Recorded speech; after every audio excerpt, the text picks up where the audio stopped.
Hello and welcome once again to another episode of Ghettofabulous Kings of War. Today we're going to talk about wargaming and how when you're list building, after you have a concept for a list and you put the draft list together, how can you test it out, at least initially, without actually going through and playing a whole bunch of games, which is the preferable option, but sometimes getting a whole series of games in a row is difficult to do. And how can we make sure that our list will be at least semi-competent before we go in and do some actual games? We can wargame. In the description below, I'll put a link to a analysis I did a while ago now, talking about list building 201, kind of in general how to put a list together, what you're looking for, and it mentioned wargaming, but we didn't go too much into how that would work. So we'll use as an example this goblin list I've been trying out. The general concept is lots of very fast and mobile units, out deploying the opponent, swarming one flank, killing it, and then just winning by objectives primarily at that point. Not looking to table my opponent. My army is too fragile for that. Even when I kill my opponent, I'll lose a lot of things as well. So that is not the goal. And here's how it kind of looks on the table. This particular battle was kind of an ideal execution of the general concept. You can see there's these obstacles here, impassable terrain that kind of divides the board in two halves. My opponent deployed in two roughly equal parts of his army. I deployed very heavily on one flank and barely anything on the other flank, and the game progressed as I had hoped. This massive chunk of my army overwhelming this half of his army, his half over here, killing my little pittance over here, and then it ends up with me with 80% of my army against 50% of his, and I can win that fight. So, first thing, best place to go in general is go to YouTube. And what do you do in YouTube? Well, the easy part is searching for Kings of War, but you'll get a whole bunch of hits and things. So the second most important part is the filter. If you're unaware, you hit the filter button right here, and then you go over here and sort by upload date. That way you'll have all the newest stuff on top, and you don't have to dig through and try to find stuff. Seems simple. Some people don't know about it, so I thought I'd throw that out there. This is a lifesaver. And after that, just start looking for the battle reports, ideally 3rd edition, and ideally, if you can, if it says in the description somewhere, if you're looking to put together a 2,000 point list, obviously you want to kind of focus on 2,000 point lists. This particular battle, there's two armies here, obviously. We're going to focus first on this human army here in the bottom. And it's funny because he's fighting Ratcan at the top, human at the bottom, and the human player placed his giant and a wizard on a horse over here early on, and then as the battle progressed, the human player is the one who did the battle report, was talking about how this was a mistake. He shouldn't have put this guy way over here.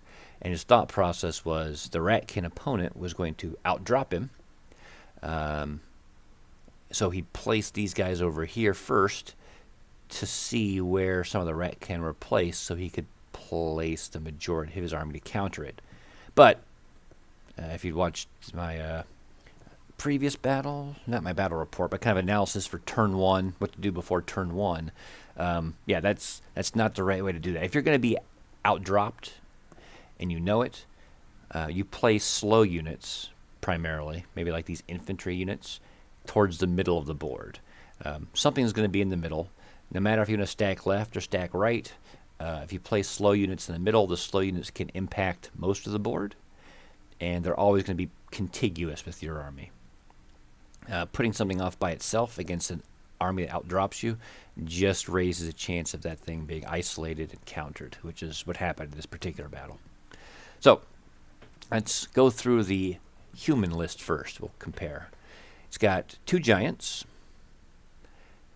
2 regiments of foot guard with two-handed weapons, 2 regiments of berserkers, or fanatics maybe they're called now, a horde of foot guard with two-handed weapons, a regiment of knights with potion of the caterpillar, I believe, a regiment of the mounted scouts, a wizard, I think he probably had Bane Chant mounted, a standard bearer with Bane Chant, and I don't know, like a general, the higher level human leader on horse.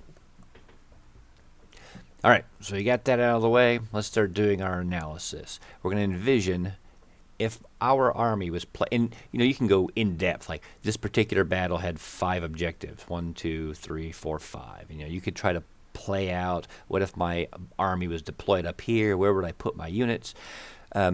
You can go that in depth. It's not necessary. We're just kind of looking in general. Would whatever list we have, in this case my mobile goblin list, would it be effective or be able to at least compete with this army down here? Scenarios may change, battlefields may change, terrain. So we're just looking kind of in general. So the first thing we're going to look at is, the first thing that jumps out is there's good targets for my sniffs and I guess my kings on chariot. And I've got 1 wizard with lightning 3. So I've got a decent amount of weak shooting. Well, these 2 berserker or, again, fanatic regiments have defense 3. And the army has no heal in it. So those are great targets. And this mounted scout unit is defense 3. So that's great. I've got some good targets to put my shooting against. Also, there's very limited enemy shooting. He's got this unit of scouts, and I think this wizard has fireball 5 or something. So that's very limited. That means I can outshoot him at range very easily. So there's no rush for me to get into melee necessarily. I would call this a historical kind of army. I mean, you'd think that's weird, seeing there's 2 giants in it, but realistically, it's a core of infantry, a couple cavalry on the flank. Yeah, I mean, these giants are a little different, but really they're just kind of buffed up infantry units. And then standard bearer, general, and again, a wizard, but it's just a supporting hero. So no flyers, nothing super fast. Realistically, you don't see a lot of artillery. Maybe some, but you wouldn't see a lot on a regular battlefield. The one thing that's missing is there's not much shooting in it. But ultimately, that's kind of what my army list was designed to do. It was designed to be fast, and if you fight up against somebody who's got a balanced army, trying to focus on the fast elements, the shooty elements, and then take apart the slow elements. So it's a good thing because I kind of designed my army to counter that. There's nothing in this army to hinder charges. He doesn't have any phalanx. He doesn't have any chaff, really. So that's going to give me free reign with my cavalry, which is good. And that, in addition, will let me take advantage of things like these hills. That's a big boost, the hill rule. And that boost is greater for cavalry units, things with long charge ranges. And when there's not stuff to hinder those charges, that just makes it even better. So those are all benefits for my army. The cons, things that jump out at me as a problem. He's got 2 giants. And giants, you would think maybe wouldn't be such a problem for my army because I don't have I don't have any defense 5 or defense 6 things, which is what they're great at. But giants are tough. I think they're 18, 20 nerve, and they have fury. And because they're relatively small, it's hard for me to multi-charge them. And even though I don't have anything that's super high defensiveness, they still hit hard enough that they'll wreck a regiment of fleabag riders or a mincer. So, and just wounding them, because of fury, you have to kill them outright. So they are difficult to deal with. In this particular battle, if he deployed one way out here, I would certainly pounce on that quickly and take advantage of that mistake. This is going to be typical of any army I'm looking at to wargame, but if we just lined up across from each other and charged forward, he would outgrind me. I can't win a stand-up fight with most armies. Again, most of my stuff is defense 4 with a few defense 3s thrown in there. I don't have crushing really for the most part. It's all thunderous, so I can't go back and forth. I have to alpha strike, kill, sacrifice a unit, then alpha strike and kill some more. So that's just something to be cognizant of. The conclusion, looking at everything here, is that I have a strong advantage. At least that's my initial impression looking at this. I can use my range attacks to weaken, killing the scouts or the berserkers, really. They're the bigger concern. The scouts don't do that many wounds, and if they get close enough to shoot any of my mobile units will be in range to charge them, and will wreck them on the charge. I have to be patient, whittle them down with firepower, work around the flanks, or, like in this case, if a target of opportunity presents itself, pounce on it. But set up so when I finally do want to engage in melee, it's in concert between my mincers hitting and slowing things down, and my mobile elements hitting on a flank and overwhelming it and rolling up the side. So I think overall I've got a good shot against this particular list. Now, if we look at the converse, we can look at the Ratcan up here. He's got 3 hordes of shock troops, or whatever they're called. They've got the plague pots. He's got 2 of their breath weapon teams, 3 of the Vermintide, the Tangle, 2 warlocks. I think one of them has the boomstick, a standard bearer with loot, 2 regiments of warriors, and one, probably a horde of the tunnel runners, or chariots. I'm not going to go through piece by piece. We'll just look at the summary overall, considering that list. Again, kind of like the last army, there are some good targets for my sniffs. He's got these 3 hordes of Vermintide. So those are low nerve. I think they're only defense 3 probably, or maybe even 2. So that's good. I can shoot those up pretty well with my shooting. His good melee units, and then I'm not counting these regiments of warriors, are like my regiments of rabble. They're more like objective holders and roadblocks. He's got 3 hordes of melee that are good in melee, but because their hordes are kind of unwieldy, they're easy to block up. They're hard to work in concert. If he was fighting a mobile army like mine, instead of putting this horde way over here, he might put it in the back to countercharge, but it still can be hard to get it to countercharge because things will get in the way. And because they're hordes, they're easy for me to multi-charge several units into it, as opposed to these regiments down here where it's harder to fit, say, 3 charging units in. He's got limited speed. Aside from these tunnel runners, I mean, most of his stuff is speed 6, which is good for infantry, but in general, it's not nimble or anything, so it's not that fast compared to my army. The cons. Between, as I understand, the one warlock has lightning 5, the other with the boomstick has lightning 8. So that's lightning 13. That's a significant problem. Hitting on 4s with piercing 1. Again, my sniffs are only defense 3, and everything else is defense 4. And aside from my horde of Fleabag riders, nothing has really good nerve. So that's pretty brutal. That will kill me very quickly and means I have to rush in quickly. I can't win the ranged fight. Yeah, he has some breath weapons too, these war machines, but that's, and I think the Tangle has fireball. That's not as big a problem because it's short range. Once I'm in melee, most of the time he's going to be looking to countercharge and not breath weapon things. And the war engines are relatively easy to kill. He has chaff. 1, 2, 3 units of Vermintide. And realistically, these 2 regiments of Ratcan warriors, he'll sacrifice those as well if he can, if he needs to set up a countercharge. That's a lot of chaff. And while my sniffs can shoot some of it, if I expose them anytime, they're going to get lightning bolted potentially. So that's a problem. including the plague pots on the 3 big hordes I want to multi-charge. Setting up charges will be difficult. And that will work to his advantage because he can outshoot me if I don't charge. The Tangle has a bunch of strange rules, but ultimately I think he'll be a problem as well. He's got weakness, so if I want to set up a charge and then he plague pots, well, that's not a good time to charge, I wait. Next turn I want to charge, maybe he puts weakness on my horde of Fleabag Riders. Well, that's a problem because I need them to Alpha Strike and kill immediately. And if he can put weakness on my 1 super killy unit, that stops them from being super killy. That kind of defeats the whole point of my army. So that's a problem I've got to keep in mind.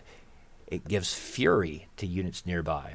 That's a problem because ideally I want to kill units outright, but sometimes it doesn't work. Sometimes you just waver them. Well, if they can punch back because of fury, my units can't take a punch back very well. And again, like the previous army, in a straight-up fight, they'll outgrind me pretty easily. I think this particular fight will be a more even fight for my army. I think I still have the tools and the ability to win this one. I think it'll be much more bloody and much closer. I'm going to have to rush in quick, nail a couple of units, kill most of his army, and then with whatever's left.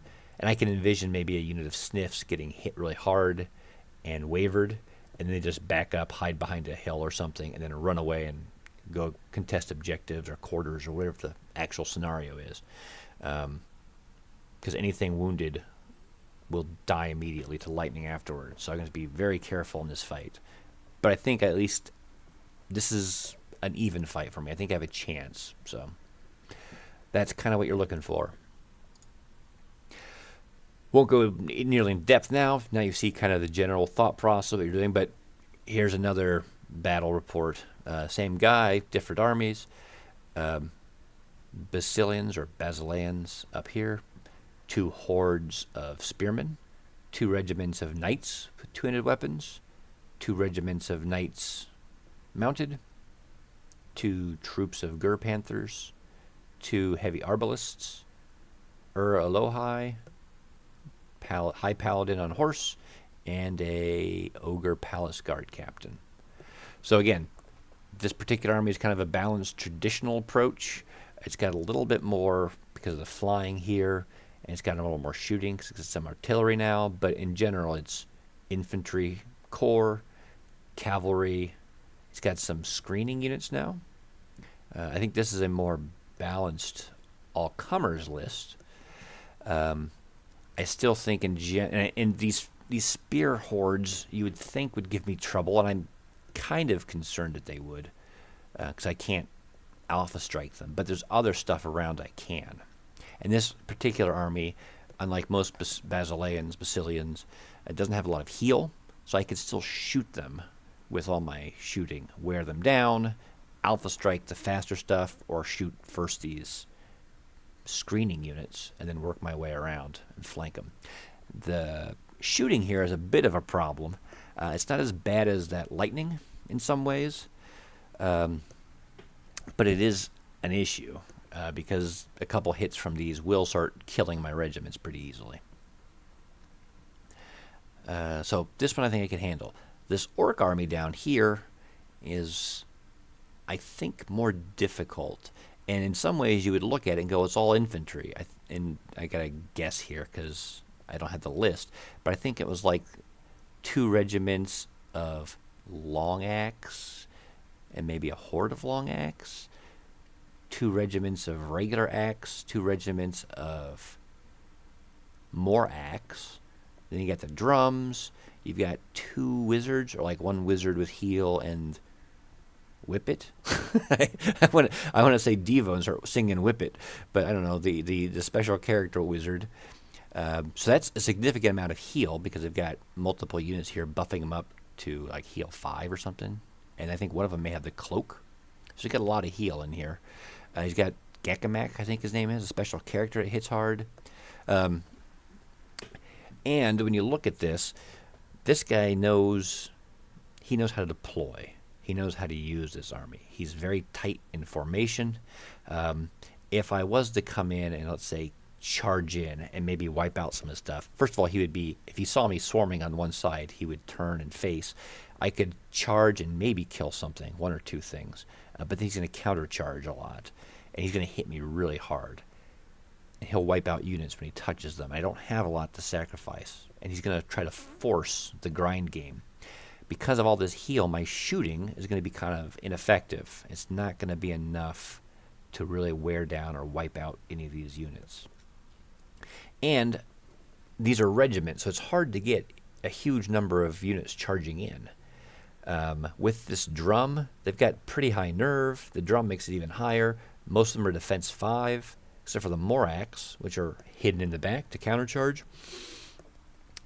I think this guy, his army, while slow, is deceptive, and then it's going to be tough for me to actually crack through it. And it's going to devolve into a grind, which is not my strength. And maybe these aren't long axe, maybe these are axe or something, I don't know. In general, in some ways, I do have some advantages with mobility. And I can take my time, I can be patient. He doesn't have a lot of ranged in here. But eventually I do have to close, and it's going to be an issue for me. So I think, in watching these, not only looking at the lists, it's tough because you look at the lists, and I don't want to, try to crap on this player up here. I don't know him. This is the same guy who played the humans in the previous army, the previous game. Sometimes looking at lists and battle reports can be difficult to fairly analyze because I can watch this and I can see this player is not deploying and playing as effectively or efficiently as he should. And to his credit, even in this battle report too, he's looking back and he was saying, I deployed this spear horde wrong over here because they were out of the game for almost the entire fight. They started back here, they started moving forward, and they'd come over here, and it took them until turn 5 or 6 to do anything. And by that time, everything else had been engaged and wiped out most of his army, and now they're going to get wiped out as well. Whereas this guy, you can tell, and I think this may have been the Ratcan player from before. He is more savvy, he's playing his army well, and his army has a lot of synergy and strengths. A lot of battle reports will have lists, which are convenient. I don't remember if this is a 2,000 or 2,300 point army list.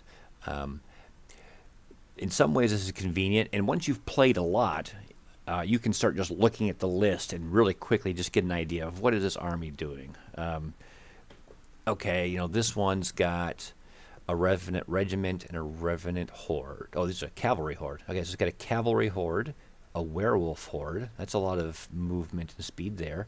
2 regiments of wraiths. That's a lot of speed and movement. Whites, a white horde. That's a lot of movement. So really this Revenant regiment is kind of the oddball. It's the only slow thing here. So that may be his objective holder or something.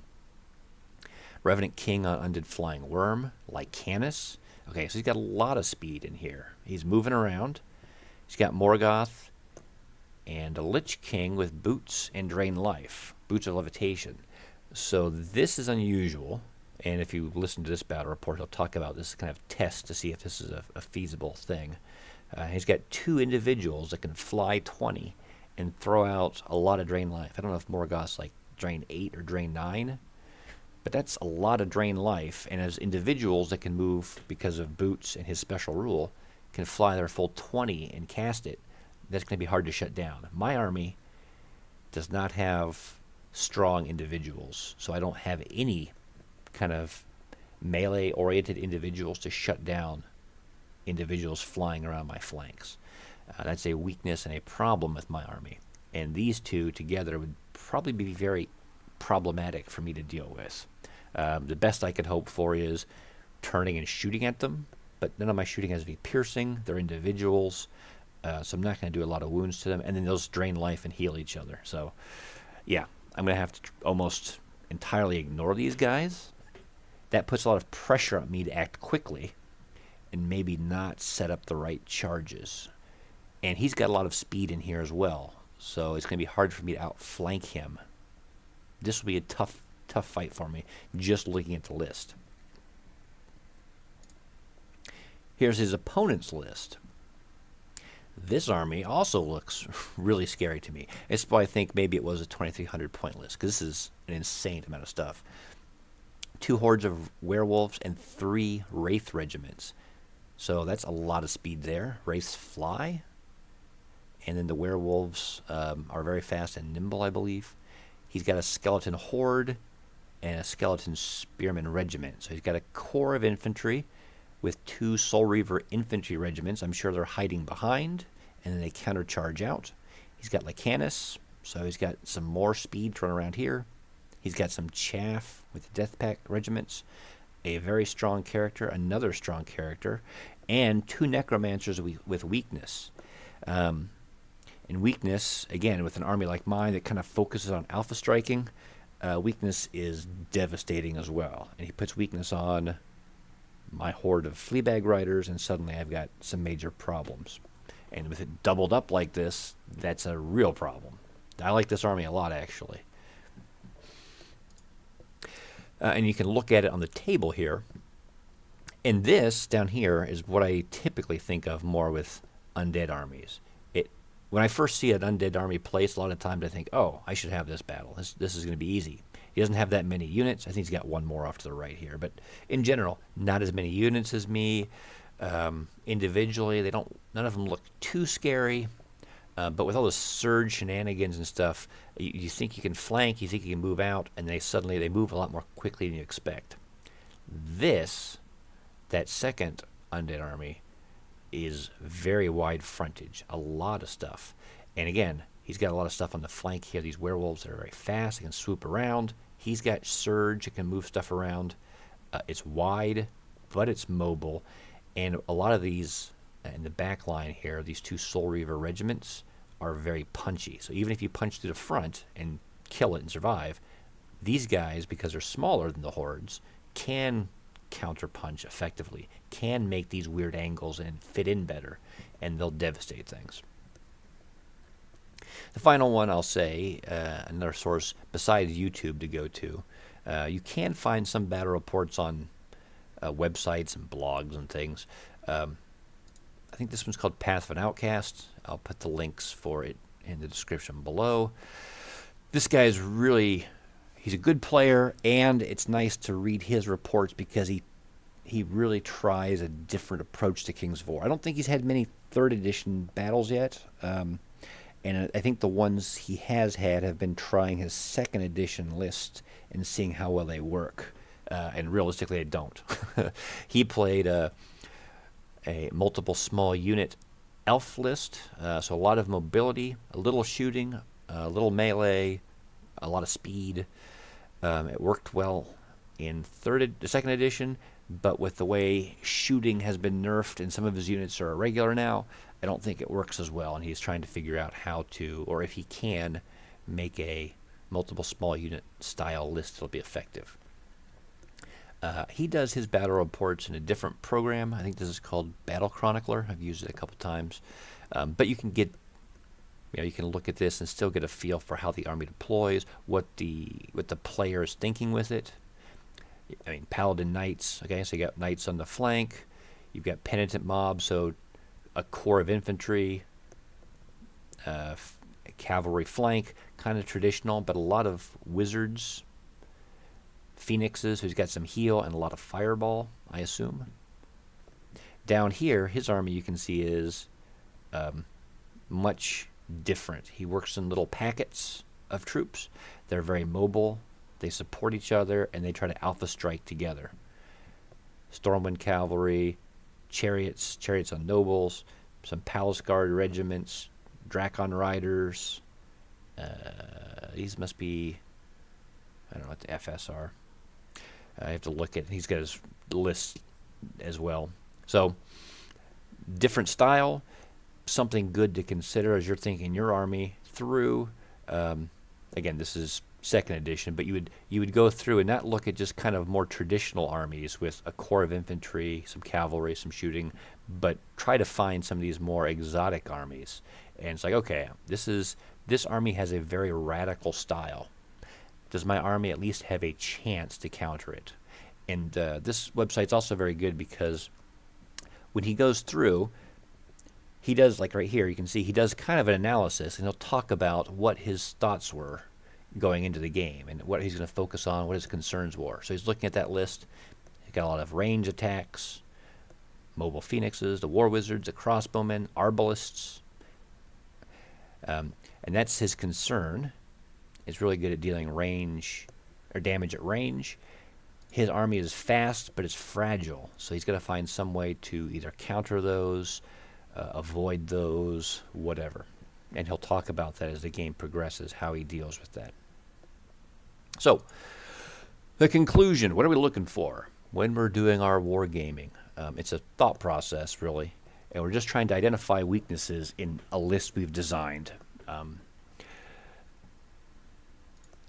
The goal, you'd think the goal is to have an army that can beat any army, right? That's not, I mean, it's kind of true.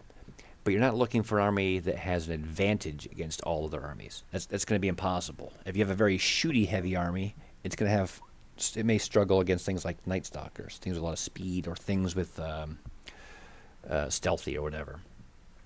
The real goal is, do I have an army that has the tools necessary to at least have a fighting chance against anything it comes up against?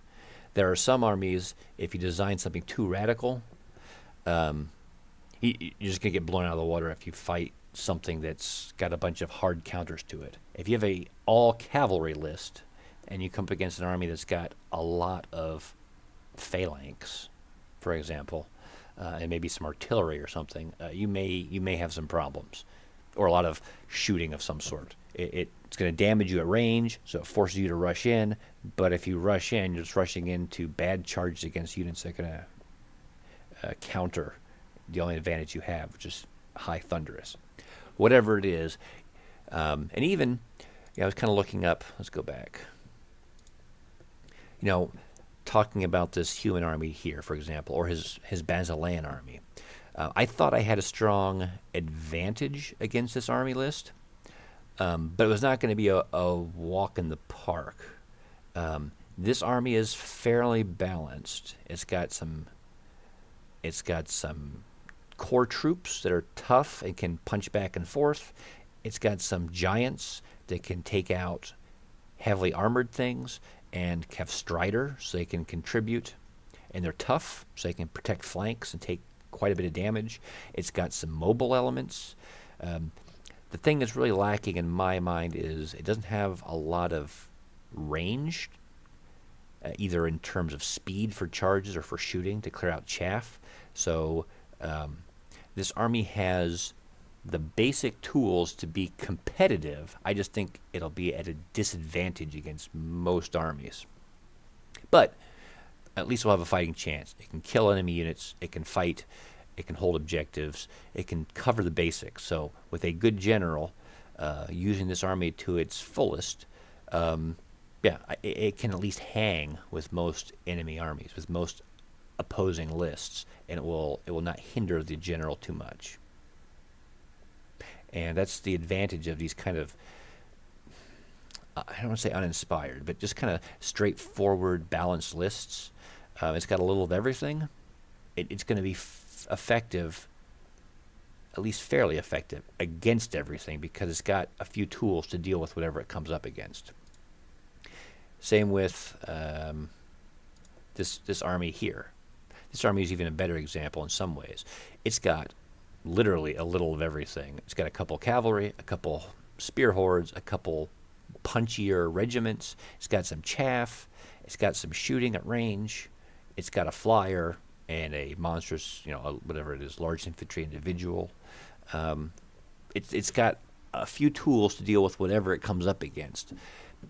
In this particular case, it's coming up against a very skewed army that focuses on a very a hard core of infantry that's going to be tough to break. But he does have some tools to deal with it. He didn't play this game well by putting some stuff out on the flank and everything and not using his army in concert together, and he got punished for it in this particular game. But he had the tools to at least be competitive in this fight. And that's all you can ask for from an army list. Again, in some ways you can look at this and say this isn't very inspired. I would agree. It's kind of a straightforward list. But there's nothing wrong with that. You don't have to have something crazy. In some ways, this is not, you might not look at this as a crazy army list. To me, it's pretty extreme. It's all infantry. It's really focusing on some synergy from just a couple of things. Lots of rally to keep the troops hard to waver. Lots of heal to keep them alive so they can counterpunch. But at its core, it knows what it's doing, it's got synergy, and the general knows how to utilize it. And it'll be effective against most enemy armies, which is all you can ask for. This wargaming is not a substitute for actual gameplay, but I view it as a screening process. You have an idea for an army list, you run it out there against some, in your mind, against some lists you find on the internet, and can it compete? Or is there some drastic flaw that's going to make it so it's going to get crushed by a certain type of army? You just don't have a chance. And if you don't have a chance at all, then you have to go back to the list. And before you even do the gameplay, if you can look at it and go, there's no way I'm going to win this fight, or this fight's going to be almost impossible, then you can go back, tweak the list so you at least have a chance against whatever army was going to give you a problem. And then you can, when you do your actual gameplay time, which is more limited, you're already starting out with an army you know has a chance and refining from there. Right now, this mental wargaming thing is not going to be as, how would I say, profitable, effective. Since 3rd edition is brand new, there's a lot of wild stuff out there, and the meta, the most effective kind of standard army lists haven't really been identified yet. Once there are like a set number of really kind of common and established lists, it'll be easier and more effective to do this wargaming, because I'm trying to think maybe what last edition might have had, but goblins, for example.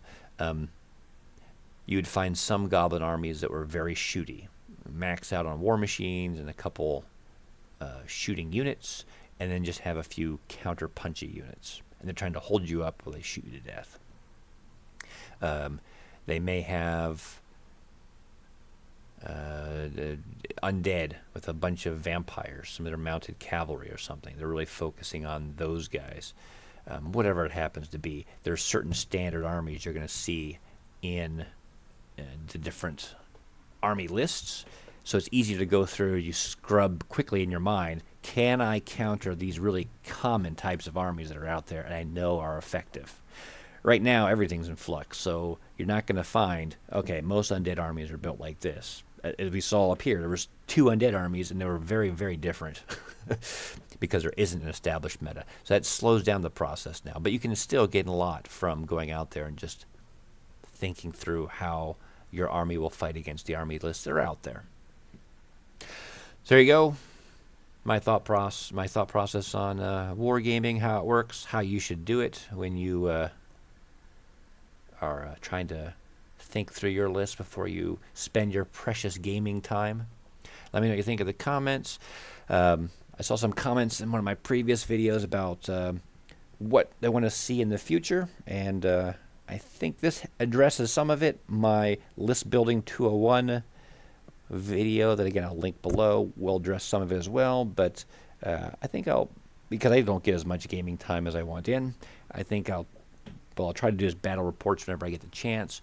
Some of these tactical thought process things out there may be useful as well. So I think I'm going to focus more on those for now, and we'll see how it goes.